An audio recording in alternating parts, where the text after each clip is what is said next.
Bonjour et bienvenue, Madame Messieurs Nabasango ya Congo, la chaîne qui vous informe avec Chris Mukendi, communicateur et AFDC à Batilukwebo de Tukoyeba Nakoso Lalelo. Bonjour et bienvenue. Bonjour Madame Chancellor, merci pour l'invitation na Mokoalelo. Merci d'être avec nous na plateau ya Sango ya Congo. Mon amboka avec vous de Tukoyeba Nakoso na Makamono Sueza Koleka à quand la nomination est à Premier ministre parce que le président Nabino et AFDC a Ebina Kosala Moussa Naye lokola informateur et il a déjà remis Nyon Sueza qui lokola ba conclusion et à identification en majorité il y a quelques jours passés. Pourquoi jusque-là il n'y a pas de Premier ministre? On va revenir sur les propos, les déclarations. Il y a Martin Fayulu Madidi ou à Salaki point de presse lobby Nguma Mokondia wa Kisasa Bisika a Ebina Koloba Makambo Mwa Mingi Tokoyeba na Kolobango Awa Tokoloba pena yo makambo itali procès Chebea procès mokoto bango ya mbangu esalemaki tango ya liwa ya mona mboka Chebea. Mais aujourd'hui des nouvelles révélations ko ute pa na ba témoins oculaires ya liwa o ya mona mboka et Chebea tokoyeba na kolobelango awa et puis toko silisa na pesa ngono mais on va finir avec quelques sujets qu'on a réservés pour vous Madame messieurs. Merci d'être avec nous. Mona mboka Chris Mukendi, à quand le Premier ministre? À quand le Premier ministre? Je pense que Namotuna Oyo Sengel Nabiso Tozela Mokonzi Mboka. Oyebi pouvoir renommer Premier ministre Constitution et PC Yango président Félix Antoine Tshisekedi na article 78 de la Constitution. Il y a solo Mwana Mboka Modeste Bahati, il y a Sali Mosala ou Bapesa qui a Sala informateur.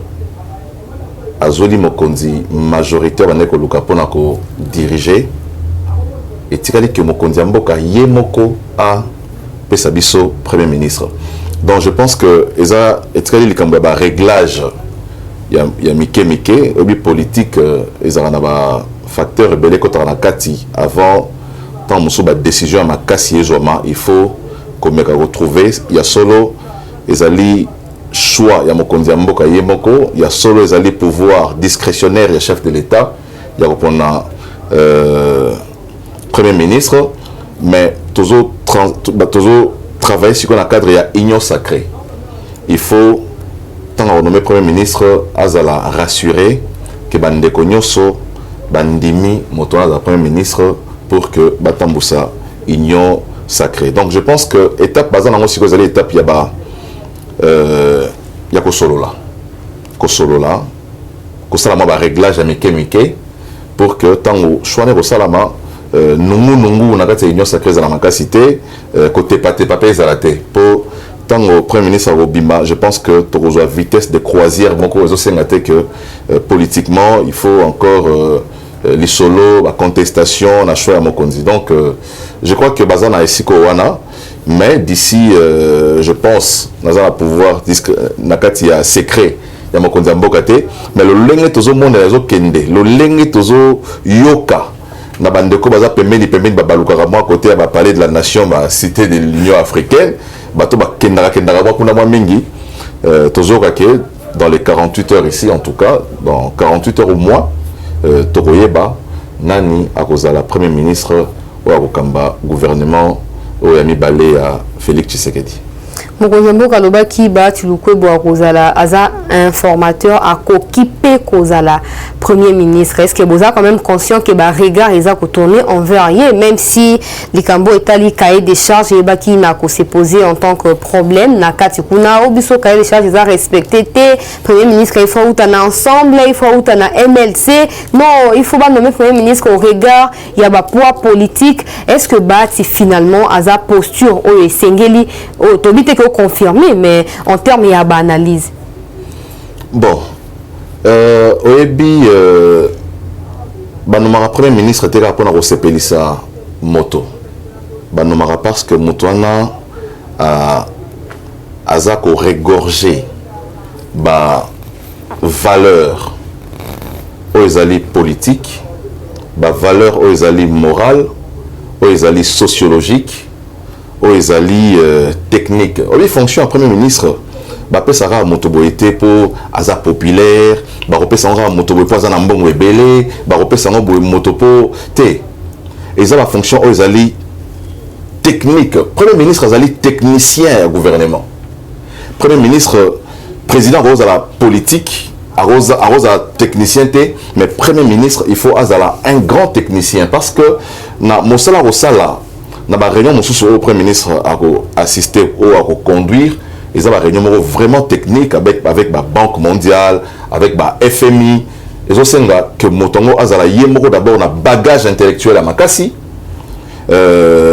azala pe politiquement fort, azala scientifiquement fort pour que assurer fonction à premier ministre. Je crois que sans triomphalisme, Modeste Bahati azali moko baye politique ou azali ko incarner ba valeur wana nyoso, valeur sociologique, valeur politique, valeur scientifique et na ba valeur monsieur azali morale. Donc pour nabiso eza comme les autres ngama bon la décision à Souka et na mokonza mboka yenda yebi d'abord pour nani Tchaki qui est Modeste Bahati azali informateur, mais par le passé tout le monde la plupart abato bazaki ba informateur finalement bazaki confirmé ba formateur au gouvernement, donc ça veut dire premier ministre. Donc tous les qui que et que la tant monsieur pe Modeste Bahati du Kobo, mais bon tous autres les alliés politiques hein tolobi sans triomphalisme pour na biso ba congolais, la plupart des congolais bazomona que Modeste Bahati azali na casquette wana koki pour que a diriger le gouvernement à lobby. Avec la casquette wana o koki ce qui par exemple en tout cas tout ça la propagande et Bahati, mais on essaye d'analyser ce qui le Bahati va confirmer que voilà Bahati y a des premiers ministres ba priorité ko zalani. Priorité à mboka na biso échanger té et ko changer pe leloté. Priorité à Congo ezali social. Échanger té maman.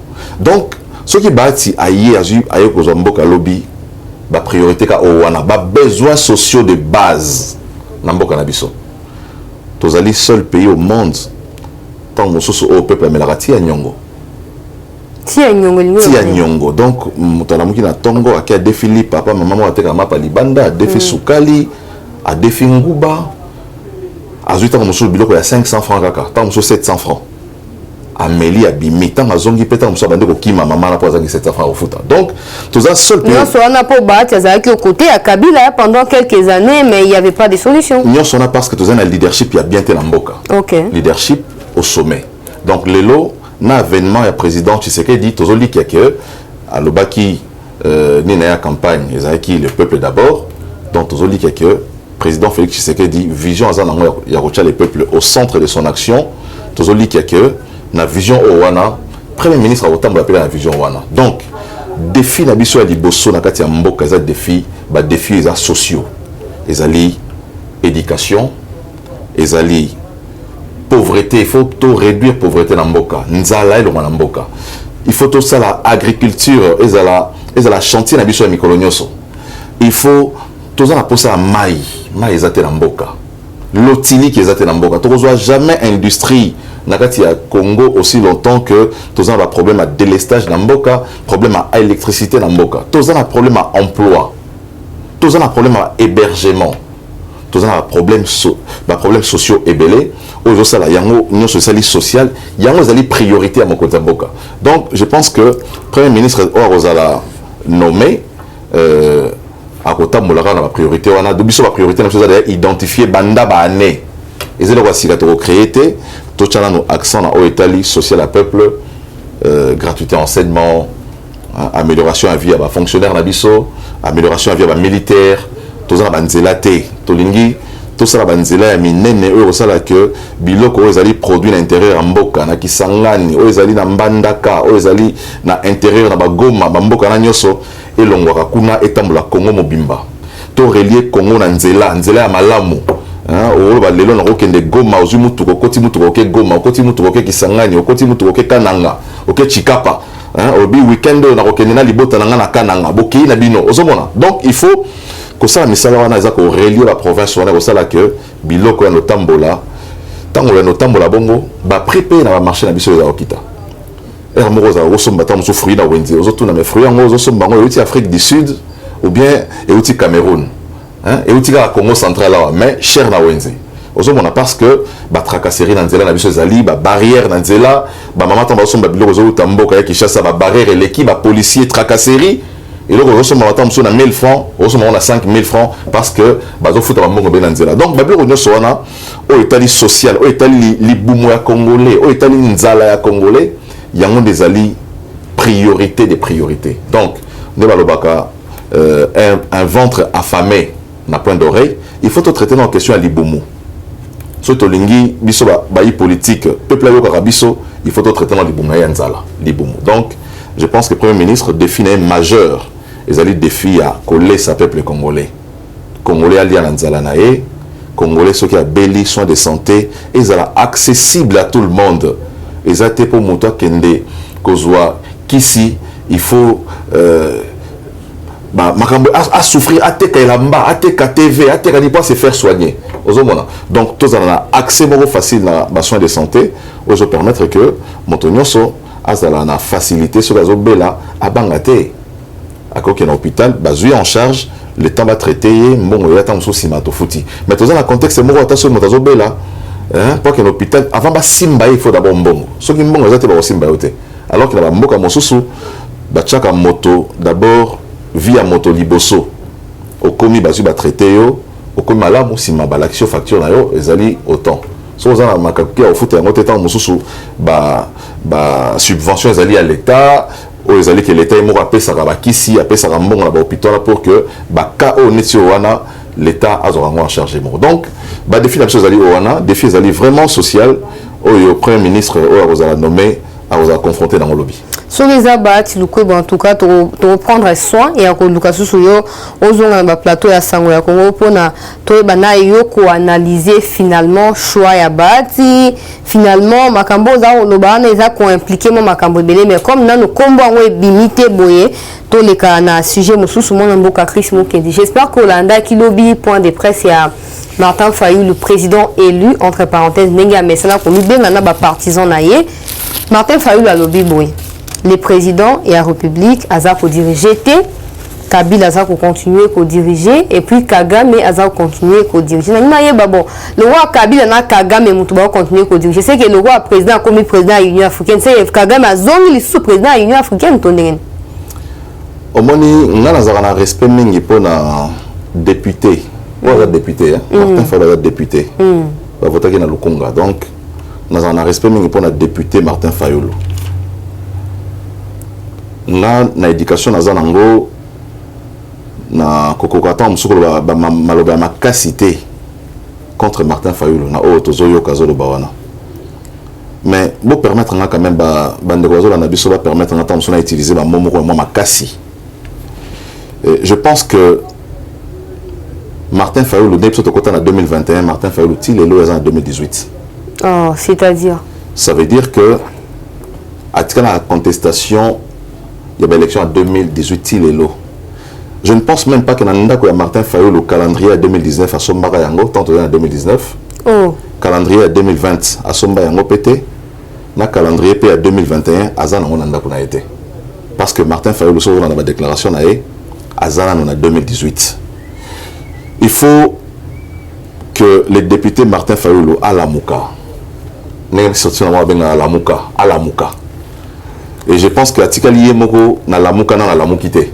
Bande connaît sur la Mouka qui ba moni réalité à Mboka nezo ken débarquer ko rejoindre mon Mboka. Il y a bi bango baza ba opportuniste. Ba opportuniste. Bon, etaliga Yemoko, ils ont propos naé. Mais obi que Jean-Pierre Bemba à travers porte-parole à MLC Ndeko Mbonzi Ambonzi. Alors qui est sur les erreurs Moko Jean-Pierre Bemba a regretté la vie na politique. Et ali a pour soutenir qui Martin Fayulu dans l'élection 2018.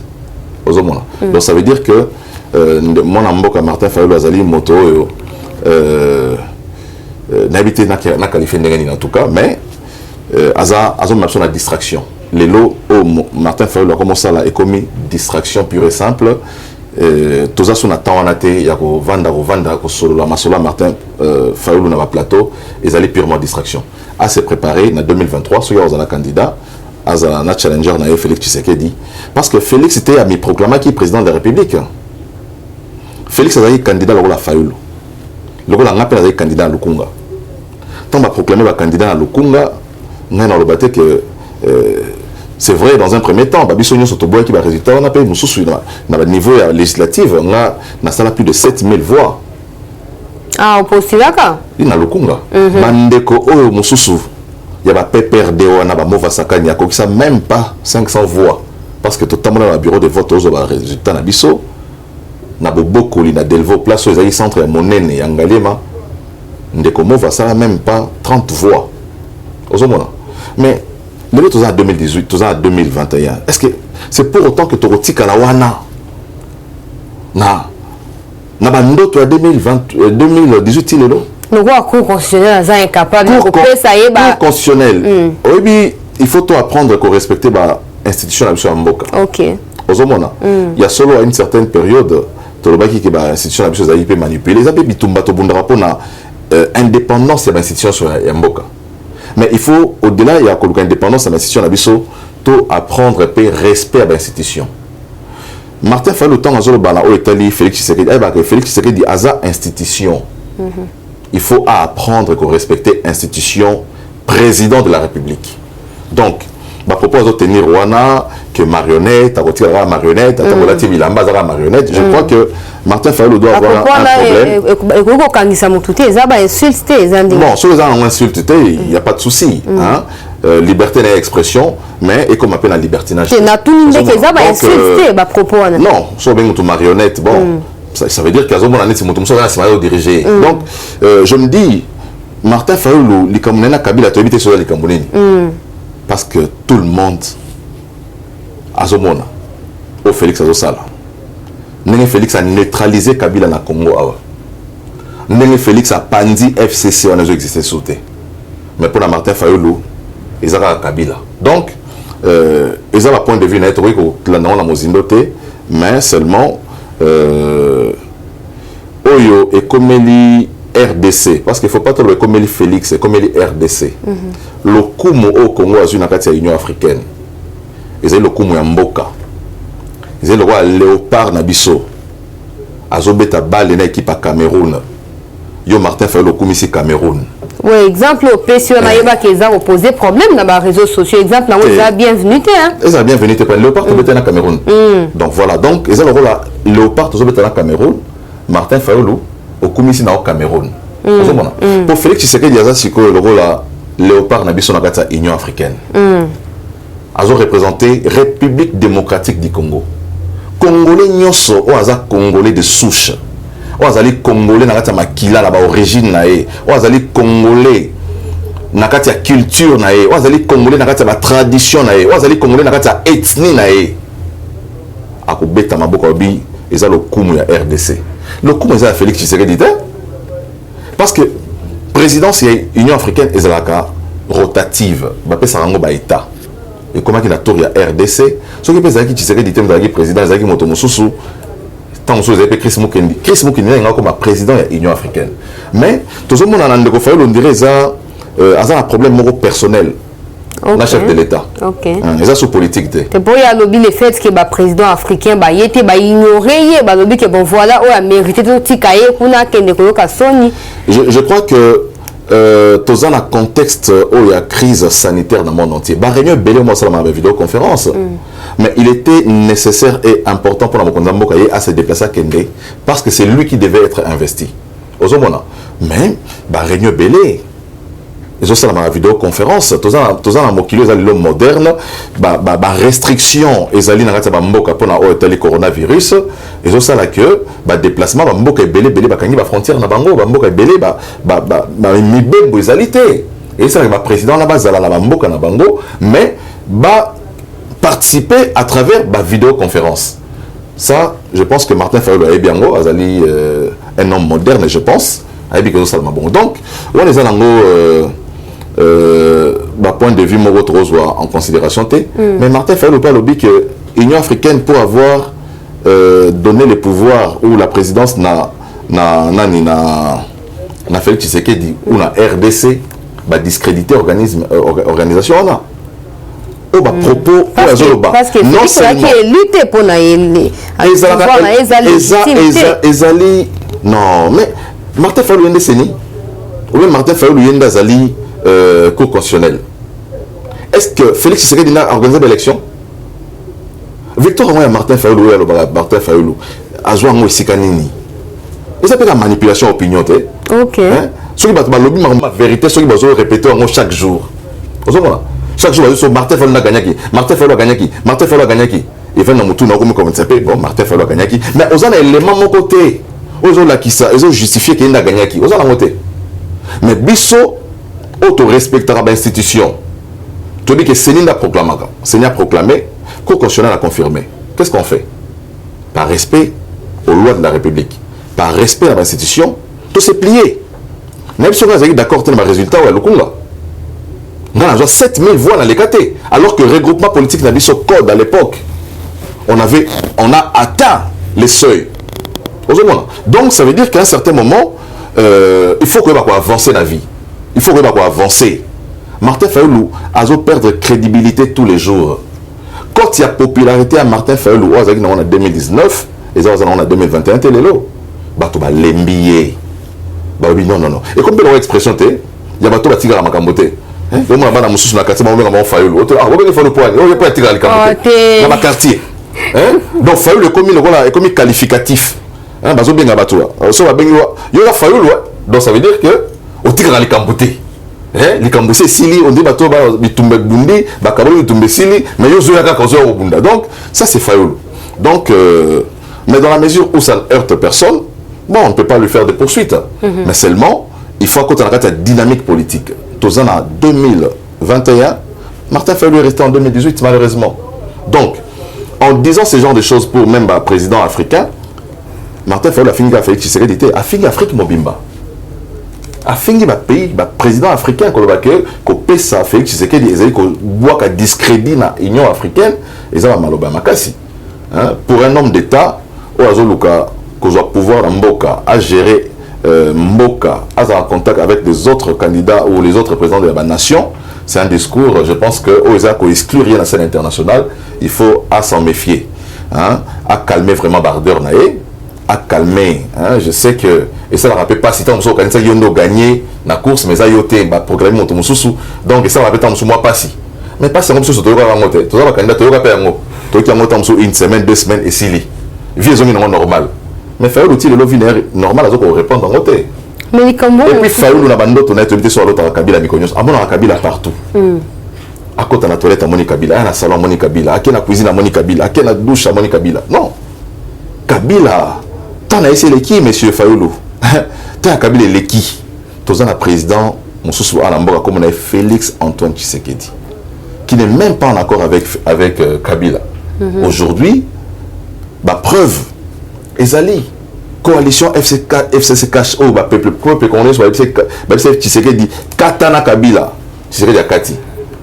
Il y a caché, il y a Lamuka Ebele, ça Félix Tshisekedi, sur le mito, il y a Ozali. Kata libala na Kabila.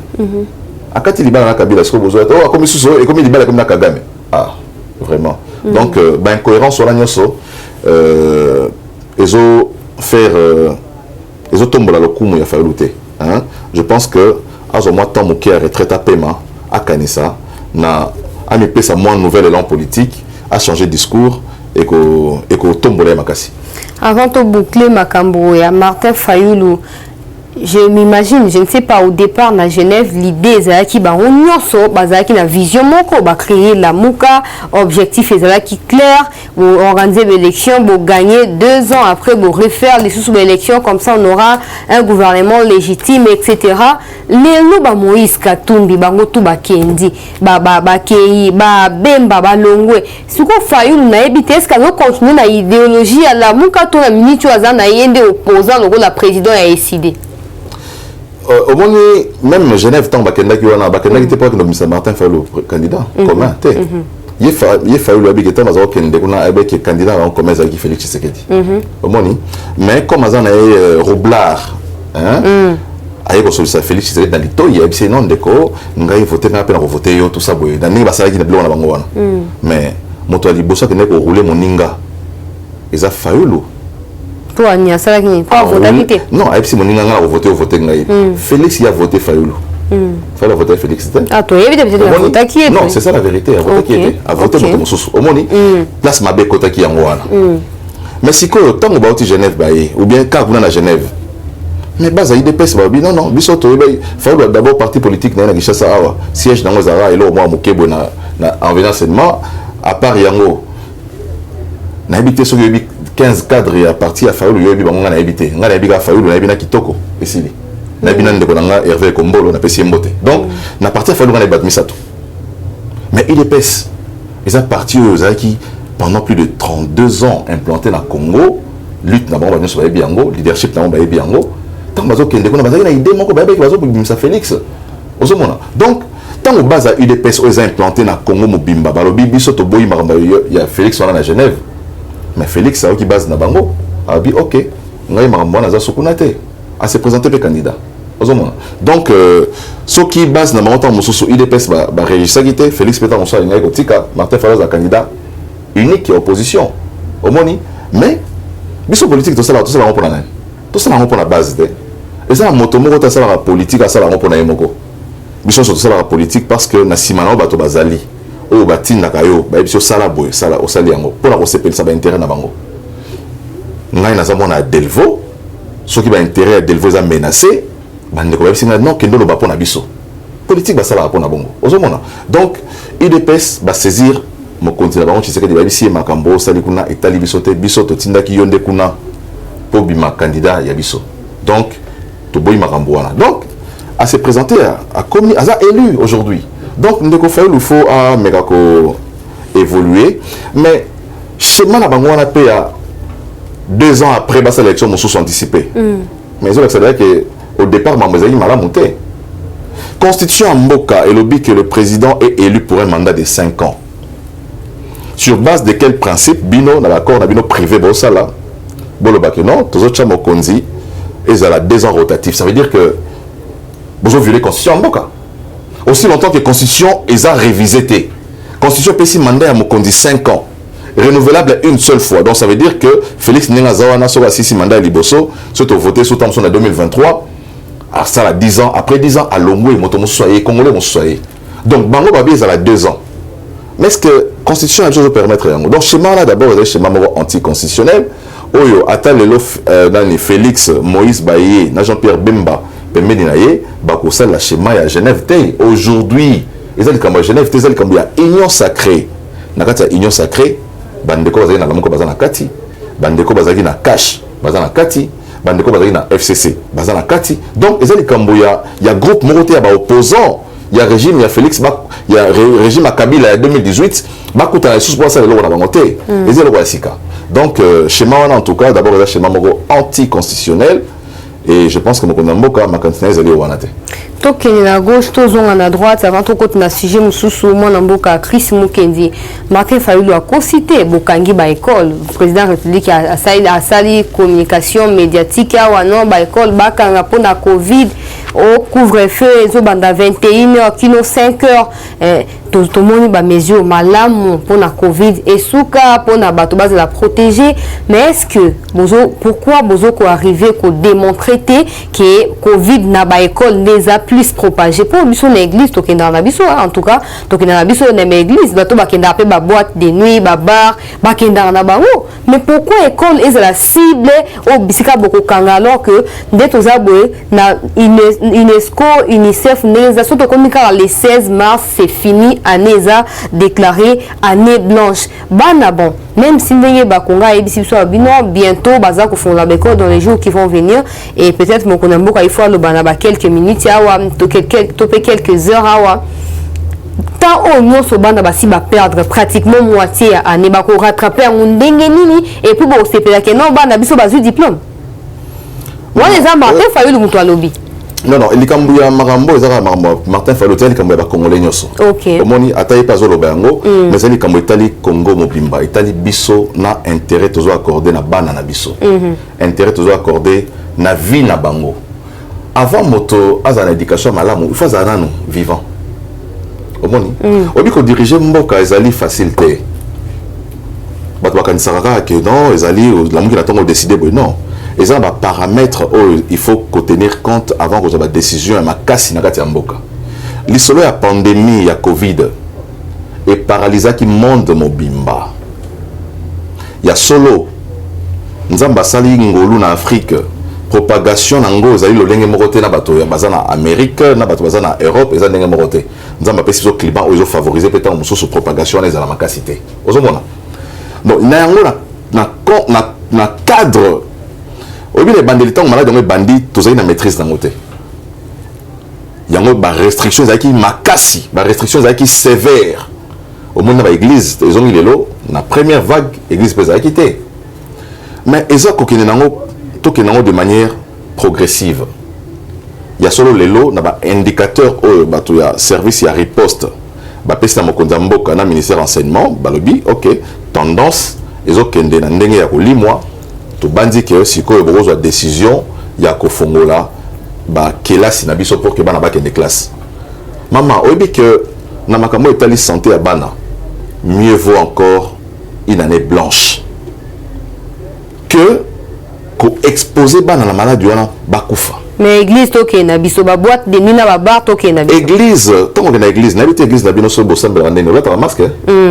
Na école pe na kola ta masque. Na église na ta masque. Na biso difficulté za na ko la ta masque na église na bité. So yemba ndenge ni so la ti masque na yo, bosembe la ndene na bité. Moi depuis un temps na lembisi peta mususu po nazoko ko pe mana masque na te na église ko yemba, o yembela nzambe na masque nazoko raté. Ozomona. Donc il fallait prendre des mesures aux qui très sévères pour nous préserver via Bananabiso. Mais aujourd'hui, avec information de Zanango, école de fondement l'obité pour Martin Fayulu l'obité. École de fondement parce que mon tendance à maladie ils ont qu'elle n'a pas mois. Martin Fayulu déjà bongo il y a gratuité enseignement mon kondiamboka bakonga et les autres basi ba liembongo à Banque mondiale de bazon les kasima il y a Covid pour la kokosa makambo ya ote école kangama pour ba biki ba moi na nyonso baza bango incapable ya kofuta ba enseignant wa ils maloba ya Fayulu. Donc maloba Fayulu bon ils maloba na ye obi ngai penza nazo pesa sous crédit ata mokete na maloba ya monsieur Fayulu pas ça les sous opposition té omoni pas ça les combien ils ont encore monté à ma baie azan les camonena Félix alingi na Félix té omoni donc Félix ata aza président té la moni Fayulu on dirait problème de continuer ozomona donc ils ont sous les gambo ya mboka té comme les gambo moko on dirait acharnement personnel hein to accorder vraiment importance c'était maintenant au état libre détournement je pense que boyebi ke bande ko sekopé au ba détourner ki mbongo enseignement bazar ko kangama et que IGF et ça mosala nango boyebi ke IGF wana zo sala mosala moto azotambola Fayulu R nyoso wana mozitu apekisa ka IGF na mboka o ça mosala IGF pour ça ba enquête ndenge mbongo elle était zaki ko bima ezo beba na période ya Kabila mozitu mokanda ezali ya komela bato IGF ici bango bazo la initiative sauté botika soki moto yi bambongo ayiba na ye ko bato baza na impression que IGF botam na tango fachi nzo bezala ki na IGF lelo bato musu babi IGF ka tango Félix aye IGF banda kala inspection générale des finances mosala bango zali ya kosala inspection ya lo lenge mbongo o l'état zo tshana kati ya institution ezo tambola mais mozitu o komi camarade ya motema ya Fayulu o tambola ya Fayulu mikolo nyoso mozitu apekisaka IGF sala bosala ozomona lelo Fayulu azo beta masolo ya qui va détourner mbongo mais azo ba détourner ayebi parce que IGF sali mosala IGF zo pesa ba information wana o Fayulu na mozitu baboyaki donc o azo sala za ngo populisme il est clair que batnya so bazo mona volonté oyo mokonzi ya mboka Félix Antoine Tshisekedi azako imprimer na o Italie gratuité enseignement ezali cheval de bataille ya Félix Antoine Tshisekedi. Ceux qui malades des alakité mbelebana na biso susumbula oyo en tout cas balingé ba sepela lolenge ba sepela ki na année passée na marambo o ya gratuité ba parents ebelé na za ba collecte ça na bango bazo beta lisolo école bengi yo futaki déjà mbongo bazo miselo $700. Imagine un parent o futaki mbongo na école pour na bana na ye $700 ba benga yo papa ya rozo mbongo ya bana na yo parce que biso zo mbongo à l'état mokonzi ya mboka a autorisé gratuité enseignement toujours mbongo na école na biso yaka aux ambons na yo parents qui bazong c'est les $700 avec $700 maman chancelier pour na parents a ça ngoni na kati ya libota ozomona Donc ils ont le mot ya malamu, ils ont le malamu. On va combattre gratuité enseignement en tout cas, il faut à ndoki. Au côté la bana na bango baza pe na Congo te batanga rapé awate.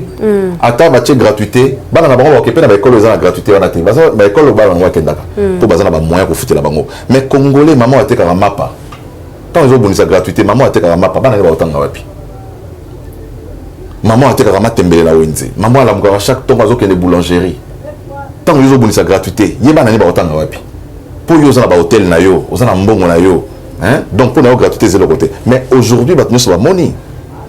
Que mon condition mboka na Italie gratuité enseignement alors ça n'a sécurité ce qui est établi que le ministre a détourné qui mbongo ya enseignement ba mbongo ba frais de fonctionnement ba école ba vous la poursuivi IGF asali mosala na ye atiki na justice ikoyo alandela moto batangi na kati ya dossier ezaka dossier ya IGF na inspection te Italie makambu ya enseignement ba dossier ba bukanga lonto nyoso ozomona agitation monsieur Matata po na komi na mikolo ko bimba mikolo sur la télévision agitation il se réserve le droit de porter plainte contre IGF parce que IGF est incapable de prouver finalement qu'il y a détourné bambon mosala IGF asala kasali mosala na ko déposer na justice ce qui Matata y a monique IGF asali rapport ya mabe a ko se défendre diboso la justice IGF asali ba observation asali rapport na ye sur la silisi mosa IGF faisait aucun moto te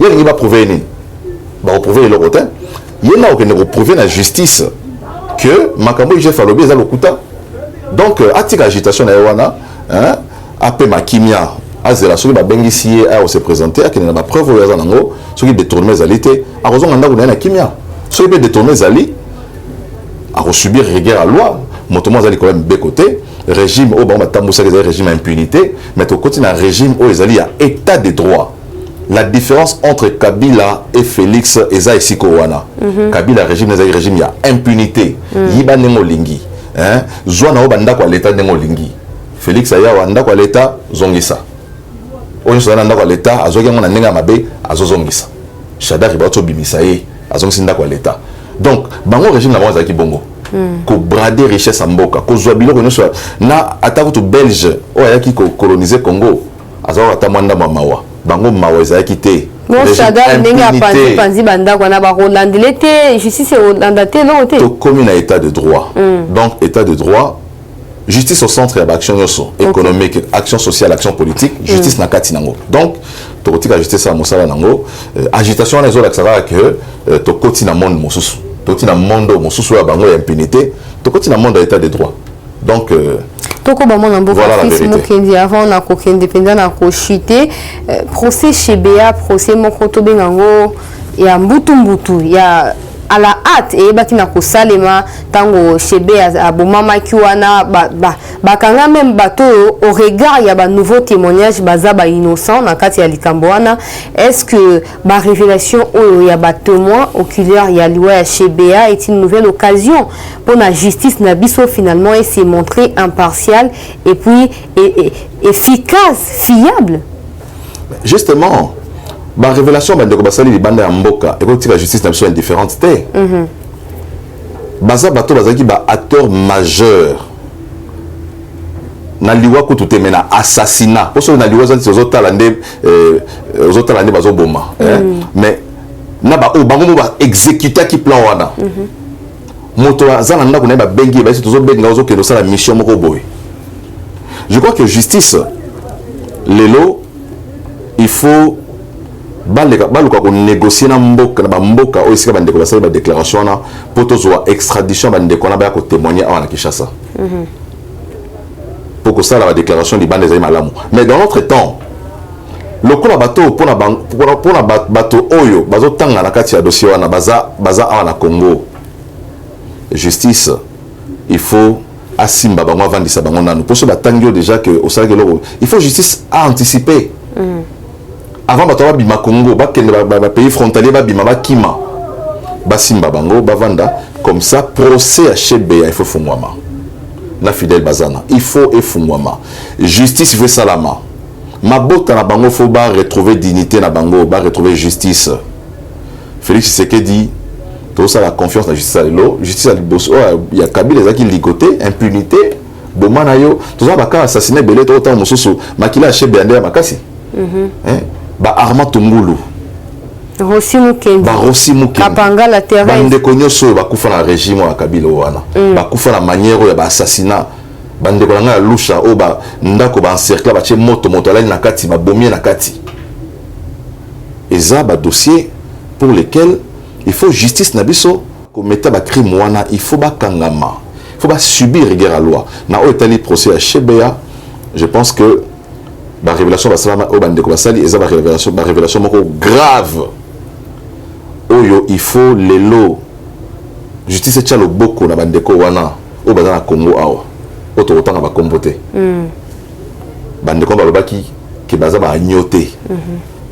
Ki ba baza ba lion so mdaza azal so kaza pe lion te azal loup. Dans ma déclaration na bango je ne suis pas un agneau. De quoi ça le discours wana.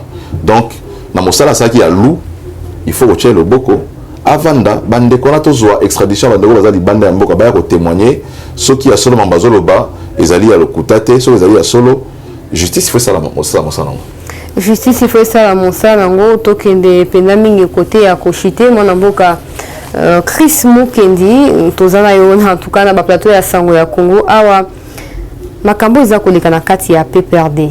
Lelo mon amboka Serge Kadima a commis à l'obarate parce que à plusieurs fois to luka ki kozwa na sango ya Congo lobi non direction ya biso bazo pexanga na loba autorité morale to ko lobate secrétaire permanent ya PPRD to ko lobate mais le moto epeli Shadari a kende te ba jeune ba telemi pona ko soutenir Kadima mais ba partisan PA Shadari ba bino Kadima des fois kende Shadari atikala pourquoi jusque là aucun mot et Joseph Kabila bango ba lobarati président et PPRD. Mais Batouana a habité ba distraction moro Kabila n'a jamais été président PPRD. OK. Non. Nous attend réunion moro Kabila qui a PPRD. Attend réunion moko. Joseph Kabila a une autorité morale à FCC. Joseph Kabila n'a pas statut n'a pas un président mais on m'a pas perdu Tali Kabila. Si vous avez postulé ni pour gagner na 2006 Kabila a postulé indépendant à l'élection indépendant. Na 2006 ça a été indépendant, na 2011 ça a été indépendant. Si vous pourquoi la drapeau ba effigie ba chapeau ba bleu tout ils ont illuminé. Bon, ils ont illuminé. Alors ba tuna bazana ba sa musala mais Atira jamais aux la physiquement président et PPRD. Et puis aux comme la PPRD les lots, ils ont résultat bah oh nous sommes PPRD salade. Hein? Au but tant bah de quoi mais belle bah sa déclaration là il m'a lobby que bah serva qui axe du mal. Et puis là mon on moro. Donc au PPRD comme ils ont comme la PPRD les lots, ils ont dit résultat bah oh bon bah ça là parti politique mon sous. Bah dédoubler la parti politique à battre. PPRD dédoubla parti à Pierre Lumbi. PPRD dédoubla parti à Yanani à Olivier Kamitatu. PPRD a dédoublé parti à Jean-Pierre Bemba. Na loi ka sala rappé MLC na e. Ozomona. PPRD a dédoublé AFDC Abati. Donc o ekomeli bango lelo eza normal fait comment? Wala ko teza moké. PPRD na 2023 et ko aligné comme parti politique na Congo. Et aux athées. Donc, au salama lelo, ils ont normal, il fallait comment. Donc, sur le salama B, il y a un peu de raison de la haute. Donc, lelo, ils ont PPRD, en tout cas, tous ont constaté, malheur n'a pas et c'est sauté. Parce que les jeunes, les jeunes ont des compétences, les jeunes ont bien. Maître Kizito, donc Bambi, ce sont des jeunes intelligents, des jeunes sur qui les Congo peuvent compter demain. Mais bon, ils ont un parti politique, mentor, leader, va participer à la destruction en Mboka Oyo. Alain Atundu, mon qu'on a un cadre qu'on a FCC, ce qui est placé à un dialogue entre les présidents de la République, Joseph Kabila, n'évité par rapport à quelle crise? Peut-être la crise, il y a peu à des 5 dialogues, bon au dialogue, il y a un commun national. Finalement, pourquoi c'est un dialogue? Est-ce qu'il y a une crise réellement au Congo? Des crises exactes. Alors c'est un dialogue pour le repositionnement. Ok. On m'a dit que on a pouvoir. On va dans pouvoir pendant 18 ans, on va dans un bureau climatisé. Si vous avez un bureau, monsieur, bima bureau, on va dans Souanate. On va dans tambola moya Kishasa oyo, miko nyoso tambola nango, aux anciens na bureau na Kishasa, aux ana makango na 5 10, place au tinda mbongo tout ça, hein. Siko il faut aux ans banda ko soki 5 aux aura en charge il faut foutre yango mais sikoyo régime oyé et si mamonio so wana mais sikoyo faut continuer train de vie na wana ba discours va ça va discours ya repositionnement est-ce que crise na mboka crise est bitumba na biso zaka nde kimia kota na est biso eloko zaka préoccupé biso na Congo ezali positionnement ya ba politicien te ezali paix na est ya mboka est-ce que dialogue wana ezali po na paix na est ezali po atundu atigala président conseil d'administration na SNEL so ezali po atigala président conseil d'administration ça veut dire que ça n'a pas lieu d'être ozomona donc et puis mosala ngo ye atundu avandi na SNEL wana mosala ni atundu asali so na SNEL et pas le courant ça maman bisola courant ko da kisa to beta souté OK ozomona to beta bisola couranté donc ba défi wana so Félix Tshisekedi il faut abunda pour que ezala relevé donc concernant le dialogue on ezali distraction bazoluka baza tellement en perte de vitesse parti politique na bango zo panzana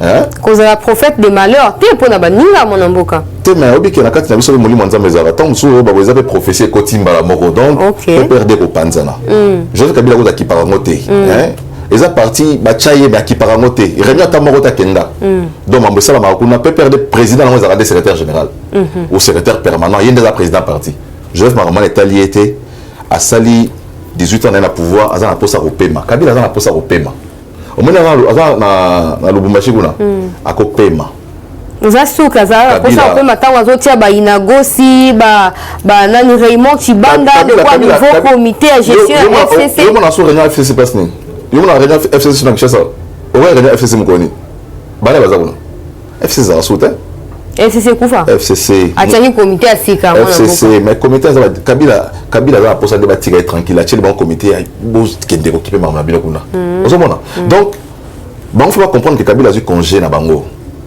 ba bunda politiquement bango moko ero moi na oyo papa biso de ozude okomina na mbula ya kozwa ndako ke no futela ozova na ndako ba parents omoni bato ya nini FCC ba vandika na ndako papa lo bibo bima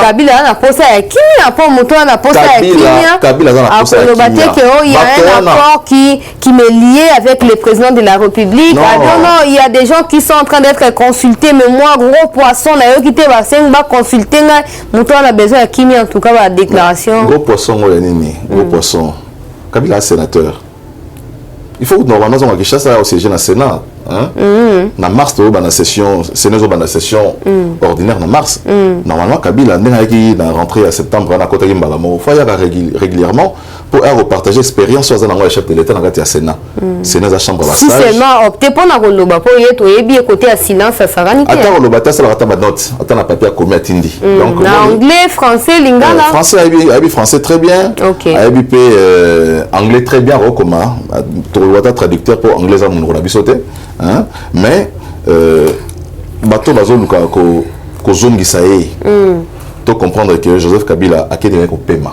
alingi ba mobula pe perdre en étaliété hein ceux qui ba repanzana étaliété ozomona il a toujours été candidat indépendant na ba élection nyoso donc asa postine a pe perdre.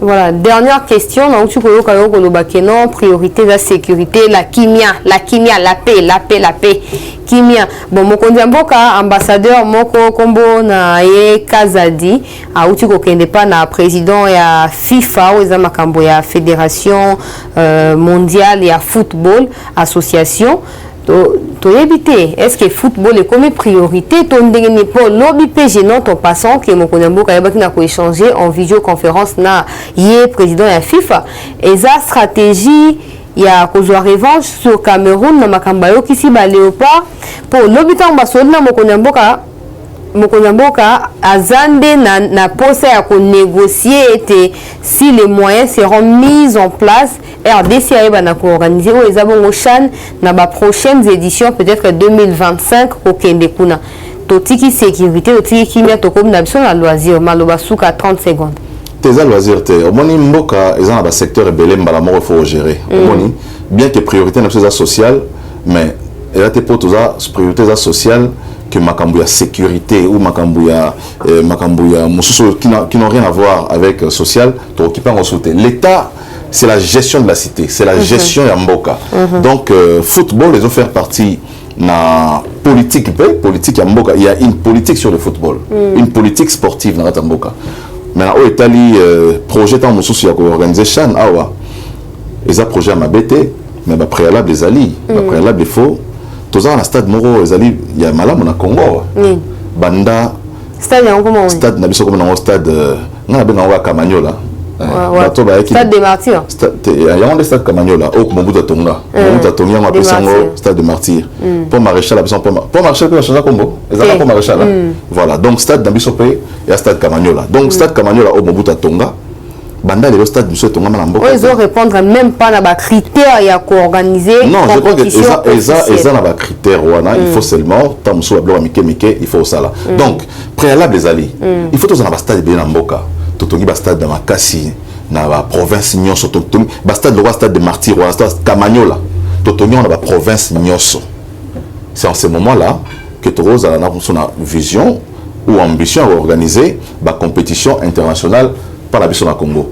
Mais il faut dire aussi que FIFA paye ce qui pays ils ont pour ça la bloc voilà il y a un fonds je pense FIFA Tchaka na disposition de Mboka na pour améliorer la condition d'infrastructure hôtel parce que tant vous organisez la compétition à Mboka ils appellent à entrer ils ont une incidence économique malamoko et ça là que économie la bino est matapé moi mouké tant que touristes aussi Mboka musu yé awa mais il faut vous avoir la condition bien pour royamba bango hôtel et belé tongami na Mboka transport eza malamu ville eza malamu courant eza malamu mai eza malamu ville eza la propre Kinshasa comme la Kinshasa Gentiningo de la belle à la poubelle Gentiningo bila comme la Kinshasa hein Gentiningo bila en tout cas Kinshasa eza bosoto ba mboka baninga eza la rasoki hein au long qui a ça 3 ans aux ongi écouter échanger sur ces bongi ouais biso et kita ezo kita kaka ouais biso kita ezo salité mikonyo sur bakisa ma politique moroté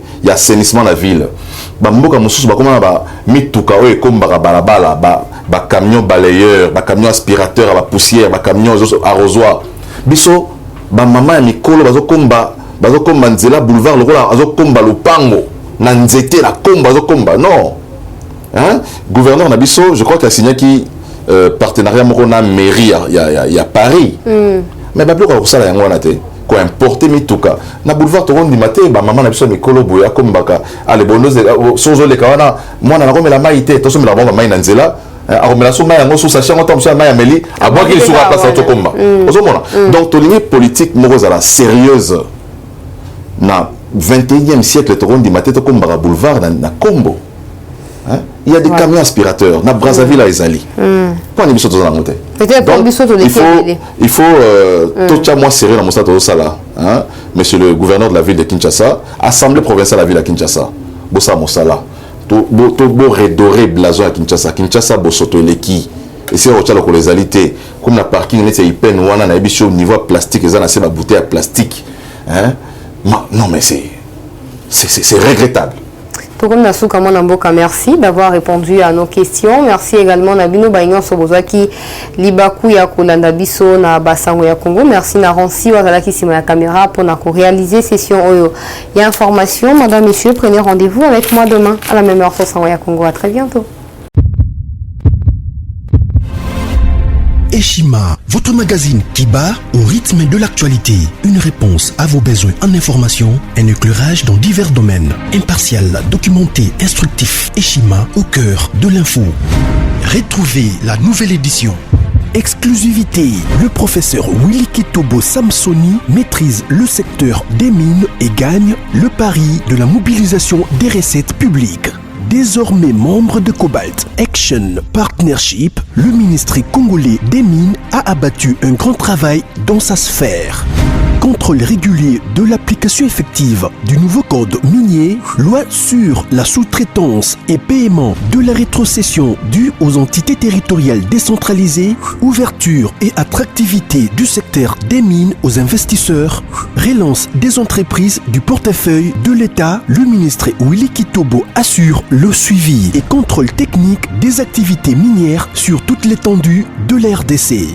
Focus, augmentation de 66% des recettes. Le directeur général des impôts, Barnabé Mwakadi Mwamba, en technicien avéré, impulse les performances de la DGI. Dossier Eshima 2021, année de tous les enjeux. Nation, Hubert Mihimi Mouawa, directeur général de la Sona Hydroc, présente ses vœux de nouvel an au président de la République. Et sur la rétrospective 2019-2020 du ministre Thomas Louaka, un mandat placé sous le thème du redressement du système éducatif du supérieur. Agence de prévention et de lutte contre la corruption, un casting à refaire. Économie, Eshima Magazine revient sur les commerces générationnels en RDC. Retrouvez l'intégralité du magazine Eshima dans les kiosques. Eshima Magazine, un nouveau standard d'information.